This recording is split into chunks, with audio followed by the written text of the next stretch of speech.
안녕하세요. 주한북스의 주한입니다. 반갑습니다. 크리스마스 잘 보내셨나요? 가족과 친구들, 지인, 연인과 좋은 시간 보내셨기를 바랍니다.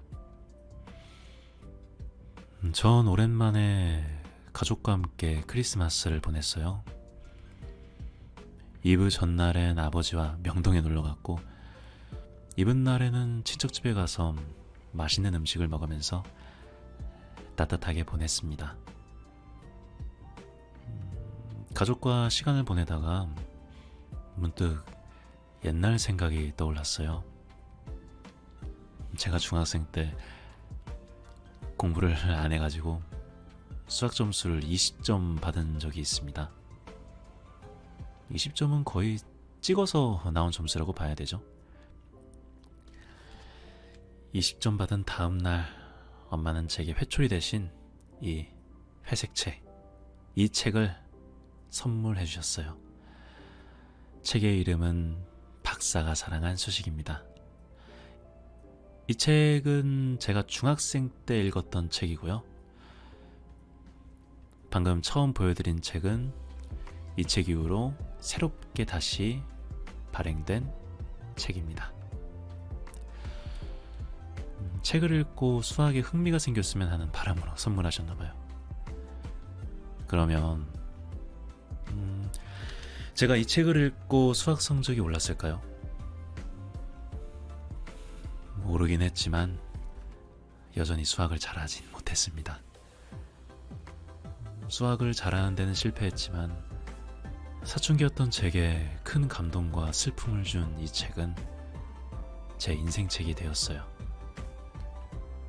어느 정도였냐면 한동안 다른 책을 읽고 싶지 않았어요. 마지막 장에 여운이 날아갈까봐. 이 작품은 2003년에 출간되어 영화로도 만들어졌습니다. 많은 사람들에게 사랑을 받았고 지금도 회자되는 일본 소설입니다. 박사는 기억장애를 갖고 있어서 하루 중에 80분밖에 기억을 못해요. 다음 날이 되면 리셋이 되는 거죠. 주인공은 박사의 가사도우미로 일하게 됩니다. 가사도우미와 그의 10살 배기 아들은 다른 사람들이 알아차리지 못하는 박사의 특별함을 깨닫고 1년간 빛나는 추억을 만들어가는 이야기입니다. 책과 영화 모두 재밌으니까요. 기회되면 꼭 봐보세요. 오늘도 들어주셔서 감사합니다. 편안한 하루 되세요.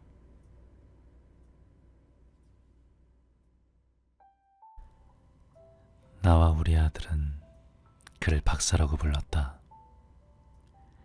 그리고 박사는 우리 아들을 루트라고 불렀다. 아들의 종소리가 루트기호처럼 평평했기 때문이다. 오, 이거 꽤 영리한 마음이 담겨 있을 것 같군.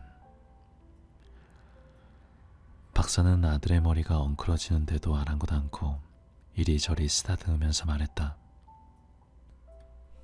친구들에게 놀림을 당하는 게 싫어 늘 모자를 쓰고 다니는 아들은 경계하며 고개를 움츠렸다. 이걸 사용하면 무한한 숫자와 눈에 보이지 않는 숫자에도 번듯한 신분을 줄 수가 있지. 그는 집게손가락으로 먼지 쌓인 책상 구석에 그 모양을 그렸다. 나와 우리 아들이 박사에게 배운 헤아릴 수 없이 많은 것 중에서 루트의 의미는 상당히 중요한 자리를 차지한다.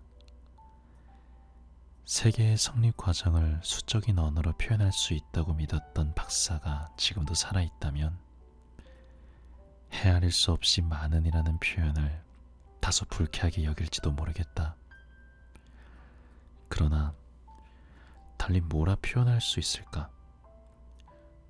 우리는 10만짜리나 되는 거대한 소수와 수학의 증명에 사용된 가장 큰 수로 기네스북에 올라있는 수, 또 무한을 넘어서는 수학적 관념에 대해서도 배웠지만 그런 것들을 아무리 많이 동원해도 박사와 함께 지낸 시간의 밀도에는 미치지 못한다. 셋이서 루트 기호 속에 숫자를 집어넣으면 어떤 마법에 걸리는지 시험해본 날은 지금도 기억에 생생하다. 4월 초순에 비 내리는 저녁이었다. 어두컴컴한 서재에는 백열등이 켜져 있고 카페 뒤에는 아들이 내던진 가방이 나뒹굴고 창 너머로는 비에 젖은 살구꽃이 보였다. 언제 어떤 경우든 박사는 우리에게 정답만을 요구하지는 않았다. 뭐라 대답할 수 없어 입을 꾹 다물고 있을 때보다 머리를 쥐어짜다 못해 엉뚱한 실수를 저지를 때 그는 오히려 기뻐했다. 그리고 그 실수에서 원래의 문제를 뛰어넘는 새로운 문제가 생겨나면 한층 더 기뻐했다. 그는 우리가 아무리 생각해도 정답을 알아내지 못할 때면 정당한 실수에 대한 독자적인 감각을 발휘해 우리에게 보다 큰 자신감을 안겨주었다. 그럼 이번에는 마이너스 1을 넣어볼까? 박사는 말했다. 같은 수를 곱해서 마이너스 1이 되면 되겠지. 학교에서 이제 겨우 분수를 배운 아들은 박사의 30분 남짓한 설명에 0보다 작은 수가 있다는 걸 이해했다. 우리는 머릿속으로 루트 마이너스 1을 떠올렸다. 루트 100은 10, 루트 16은 4, 루트 1은 1. 그러니까 루트 마이너스 1은 박사는 절대 서두르지 않았다. 끈질기게 생각하는 나와 아들의 얼굴을 쳐다보며 흐뭇해했다. 그런 수는 없지 않나요? 내가 신중하게 입을 열었다. 아니지, 여기 있잖아. 그는 자기 가슴을 가리켰다. 아주 조심성이 많은 숫자라서 말이야. 눈에 띄는 곳에는 모습을 드러내지 않지만 우리 마음속엔 분명히 있어. 그리고 그 조그만 두 손으로 이 세계를 떠받들고 있지. 우리는 다시 침묵했다. 어딘가 멀고 낯선 곳에서 온 힘을 다해 두 손을 쳐들고 있는 마이너스 1의 제곱근의 모습을 상상했다. 빗소리만 들렸다. 나들은 루트의 모양을 새삼 확인하듯 자기 머리를 더듬었다. 그러나 박사는 가르치기만 하는 사람은 아니었다. 자신이 모르는 것에는 겸손하고 마이너스 1에 뒤지지 않을 만큼 조심성이 많았다. 박사는 나를 부를 때 늘 이렇게 말했다. 미안한데 말이야, 자네 가령 토스터의 타이머를 3분 30초에 맞춰달라는 겨우 그런 부탁을 할 때에도 미안한데 말이야, 이 한마디를 잊지 않았다. 드르륵 하고 내가 타이머를 돌리면 고개를 쑥 내밀고 식빵이 다 구워질 때까지 토스터 안을 들여다보았다. 마치 내가 제시한 증명이 하나의 진리를 향해 나아가는 모습을 지켜보듯, 그리고 그 진리가 피타고라스의 정리와 동등한 가치를 지니고 있기라도 하듯 토스터에 넋을 빼앗겼다.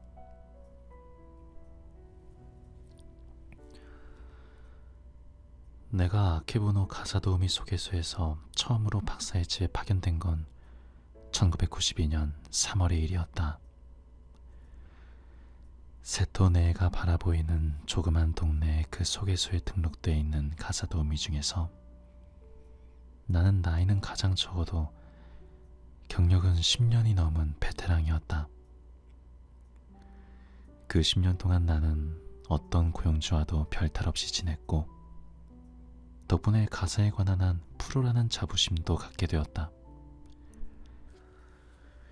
소장이 다른 가사 도우미들은 꺼리는 까다로운 고객을 소개해 주어도 불평 한마디 하지 않았다.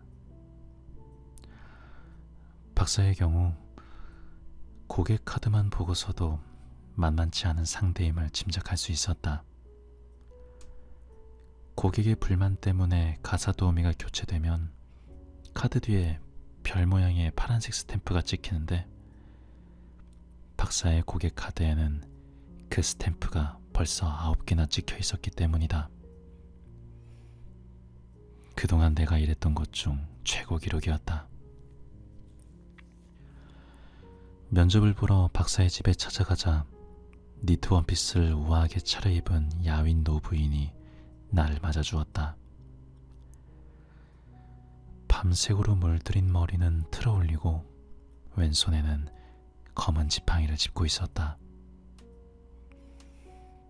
도움을 받을 사람은 도련님이에요. 그녀는 말했다. 처음엔 박사와 노부인이 어떤 관계인지 알 수 없었다. 다들 오래 있질 못해서 나나 도련님이나 참 난감해요. 새로운 분이 올 때마다 모든 걸 처음부터 다시 시작해야 하니 힘이 들어서. 도련님이란 시동생을 말한다는 것을 겨우 알았다. 딱히 복잡한 일을 부탁하는 건 아니에요. 월요일에서 금요일까지 오전 11시에 와서 도련님에게 점심을 해주고 방 청소를 하고 장을 봐오고 그러고 나서 저녁밥을 지어놓고 7시에 돌아가면 됩니다. 그게 다예요. 그녀가 발음하는 도련님이란 말에는 어딘가 모르게 주저하는 울림이 있었다. 그리고 예의 바른 몸짓에도 불구하고 왼손은 쉬지 않고 지팡이를 만지작거리고 있었다. 또 나와 눈이 마주치지 않게 조심하면서도 경계심에 찬 눈빛으로 날 힐끔힐끔 쳐다보았다. 자세한 사항은 소개소에 제출한 계약서에 쓰여있는 그대로예요. 아무튼 도련님이 남들처럼 평범하게 생활할 수 있게만 해주면 더 이상은 바라지 않아요. 그분은 지금 어디 계시죠? 나는 물었다. 노부인은 지팡이 끝으로 뒤뜰 구석에 있는 별채를 가리켰다. 깔끔하게 손질된 홍가시나무 울타리 너머 무성한 이파리 사이로 젓갈색 슬레이트 지붕이 보였다. 안채를 오갈 필요는 없어요. 당신이 일할 곳은 어디까지나 도련님이 있는 별채니까요. 북쪽 도로에 별채 전용 현관이 따로 있으니까 그 문으로 출입하세요. 그리고 도련님이 일으킨 문제는 그쪽에서 다 해결해 주세요. 아시겠죠? 그것만 지켜주시면 됩니다. 노부인은 지팡이로 탁 하고 한 번 바닥을 쳤다. 과거의 고용주들이 요구했던 수많은 불합리한 것들, 머리를 닦고 매일 다른 리본으로 묶어달라느니, 녹차의 온도는 반드시 섭씨 75도를 지켜야 한다느니, 하늘에 금성이 뜨면 두 손을 합장하고 기도를 하는 것들에 비하면 대수롭지 않은 요구였다. 그분을 뵐 수 있을까요? 그럴 필요 없어요. 너무도 단호하게 거절하는 바람에 난 돌이킬 수 없는 실언을 한 것처럼 민망했다. 오늘 얼굴을 봐도 내일이면 잊어버려요. 그러니까 만날 필요 없어요. 무슨 말씀이신지. 단적으로 말해서 기억을 못하는 거죠. 노망이 든 건 아닙니다. 뇌세포는 건강하게 움직이고 있으니까요. 다만 17년 전에 뇌의 미세한 부분에 장애가 생겨서 기억하는 기능이 사라졌어요. 교통사고를 당해서 뇌를 다쳤거든요. 도련님의 기억은 1975년에 멈춰 있습니다.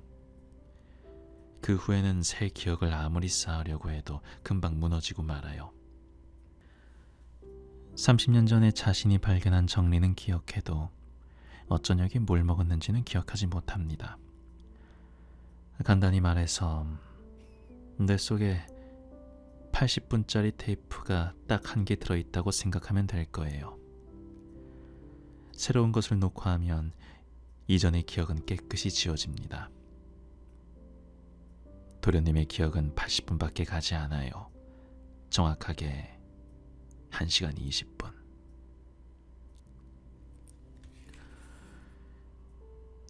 노부인은 새 가사 도우미가 올 때마다 몇 번이나 같은 설명을 했을 것이다.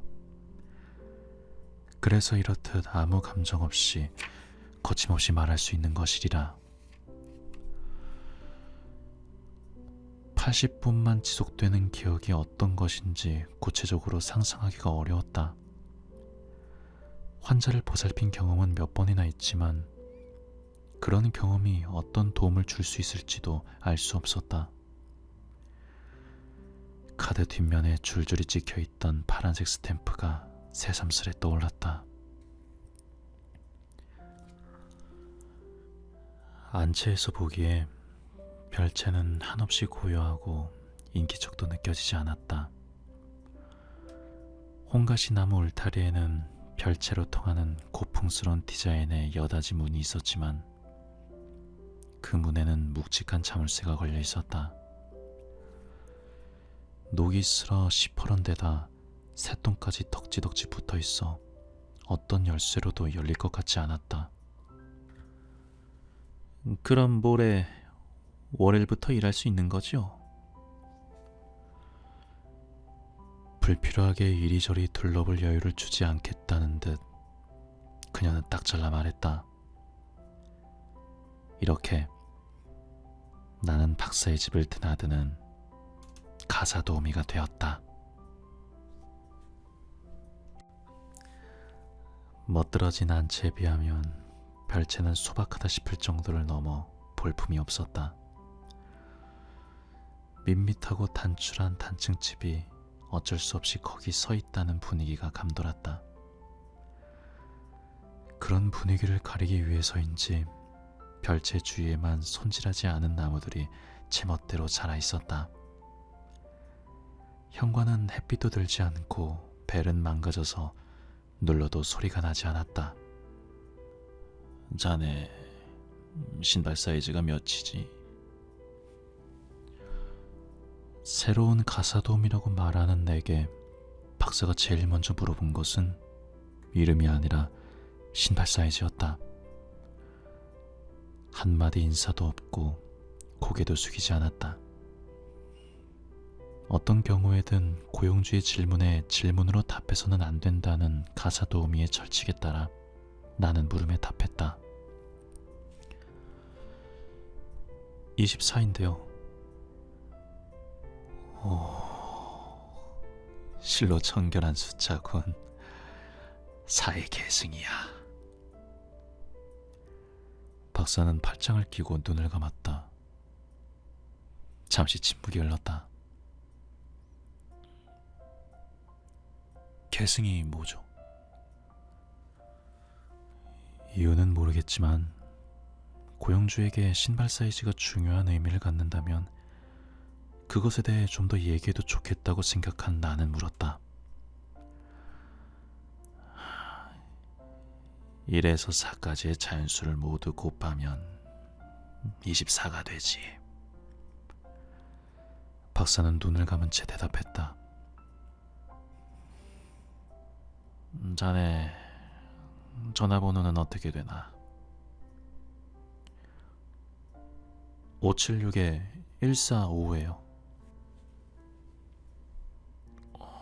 576-1455라고? 정말 멋진 수가 아닌가. 1에서 1억 사이에 존재하는 소수의 개수와 정확히 일치하는군. 사뭇 감격스럽다는 듯이 박사는 고개를 끄덕였다. 우리 집 전화번호가 뭐가 그리 멋진지는 이해할 수 없어도 그의 말투에 담겨있는 온기는 느낄 수 있었다. 자신의 지식을 자랑하려는 의도보다는 오히려 조심스러움과 솔직함이 엿보였다. 어쩌면 우리 집 전화번호는 특별한 운명을 지니고 있고 그 수를 소유한 자의 운명 또한 특별할지도 모른다는 착각을 불러일으키는 온기였다.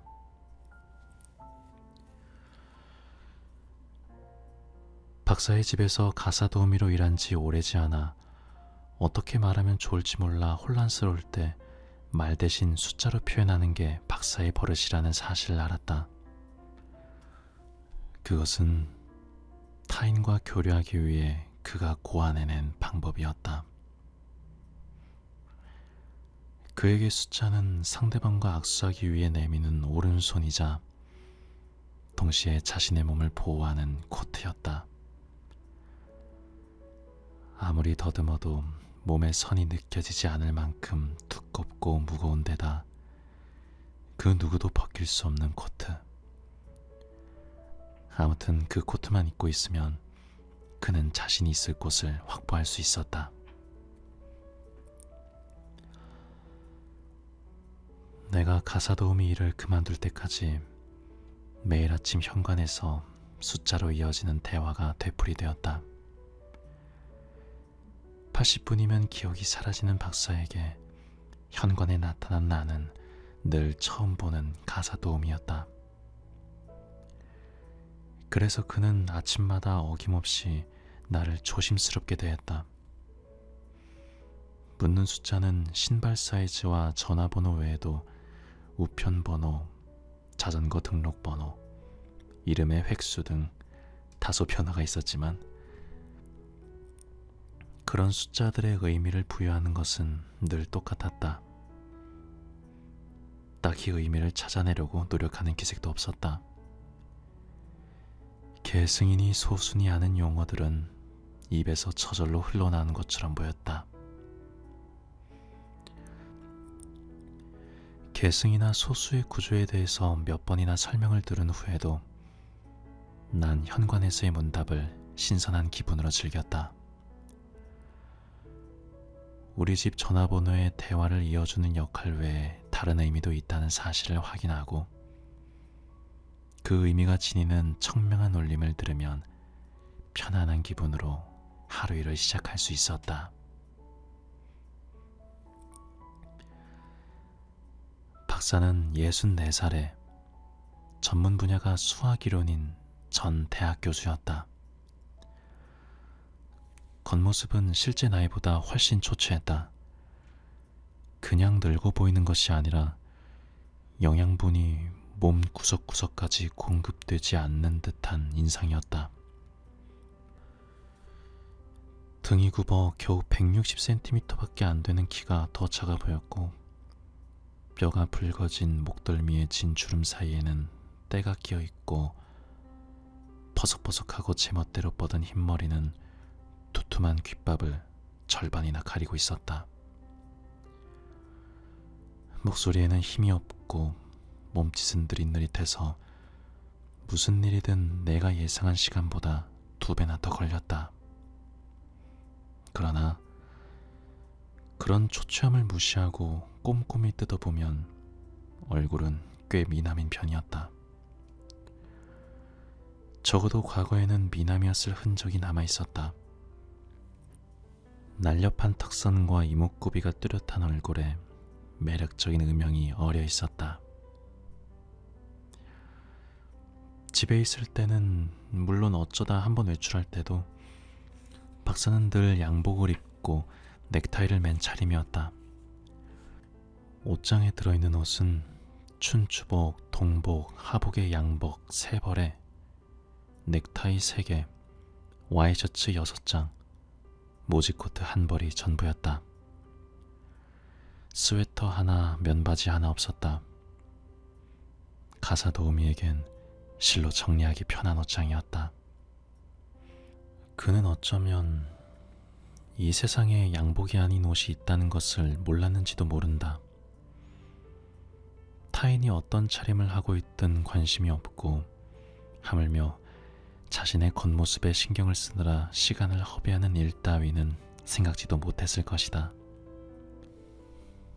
아침에 일어나 옷장을 열고 세탁소 비닐이 벗겨져 있는 양복을 입으면 그만이었다. 하나같이 어두운 색의 하도 입어 닳고 다른 3벌의 양복은 박사의 분위기와 절묘하게 어우러져 때로는 마치 피부의 일부처럼 보였다. 그러나 날 가장 놀라게 한 것은 양복 여기저기에 클립으로 고정된 메모지들이었다. 옷깃, 소맷부리, 주머니, 윗도리 자락, 허리띠, 단추구멍 등 온갖 데에 다 붙어 있었다. 클립 때문에 천이 뒤틀려 양복 모양이 일그러질 정도였다. 그리고 손으로 그냥 쭉 찢은 종이 조각마다 발에서 누렇고 너덜너덜한 종이 조각마다 무언가가 쓰여 있었다. 그 내용을 읽으려면 가까이 다가가 눈을 찡그려가며 봐야 했다. 80분의 기억을 보완하기 위해 잊지 말아야 할 사항을 메모하고 그 메모를 어디에다 두었는지 잊지 않기 위해 옷에다 붙여두었다는 것은 헤아릴 수 있었지만 그 모습을 어떤 식으로 받아들여야 할지는 신발 사이즈를 묻는 질문에 답하는 것보다 훨씬 어려운 문제였다. 아무튼 들어오게나. 난 할 일이 있어서 아무 대접도 할 수 없지만 그냥 편하게 있으면 돼. 그렇게 말하면서 박사는 날 집 안으로 들이고는 그대로 서재로 가버렸다. 박사가 움직이면 사락사락 메모지가 스치는 소리가 났다. 과거에 일하다 잘린 가사도우미 9명에게 얘기를 들으면서 조금씩 정보를 모아보니 안채에 사는 노부인은 미망인이고 죽은 남편과 박사가 형제인 모양이었다. 부모님이 일찍 돌아가셨음에도 박사가 영국의 케임브리지 대학으로 유학까지 가서 수학 공부를 계속할 수 있었던 것은 부모님이 남긴 직물 공장을 고생고생 키워 한참 나이 어린 동생을 위해 학비를 대준 형 덕분이었다. 그는 명실상부한 박사였다. 박사학위를 딴 박사가 대학의 수학연구소에 취직해 가까스로 자립하게 되었을 때 형이 그만 급성 간염으로 세상을 뜨고 말았다. 남은 미망인은 자식이 없는 탓에 공장문을 닫고 그 자리에 연립주택을 지어 임대 수입으로 생활하기 시작했다. 그런데 박사가 나이 47살에 당한 교통사고가 두 사람의 평온한 생활을 뒤집어 놓았다. 반대 차선에서 졸음운전을 하던 운전자의 차가 박사가 운전하는 차에 충돌. 박사의 뇌는 회복이 불가능한 타격을 입었고 그 결과 직장을 잃었다.